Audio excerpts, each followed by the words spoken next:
Hello viewers, সবাই কেমন আছেন? আশা করি ভালো আছেন। ফেসবুক প্রোফাইল ব্যাকগ্রাউন্ড চেঞ্জ করার জন্য প্রথমে পিকসার্ট অ্যাপটি ওপেন করবেন। কিছুক্ষণ লোড নেওয়ার পর ওপেন হবে এবং টেলিগ্রামে যেই পিকটি আমি দিছি ওই পিকটি ডাউনলোড করে নেবেন এবং গ্যালারি থেকে পিকটি এখানে শো করাবেন। তারপরে দেখবেন অ্যাড ফটোতে ক্লিক করবেন।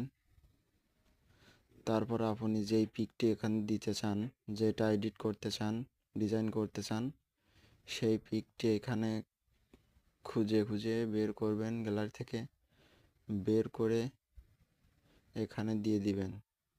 আমি এই যে এটা দিব। হ্যাঁ, তারপরে উপরেও যে অ্যাড অপশন আছে, অ্যাডে ক্লিক করবেন। তারপরে এটা টেনে বড় করে দিবেন।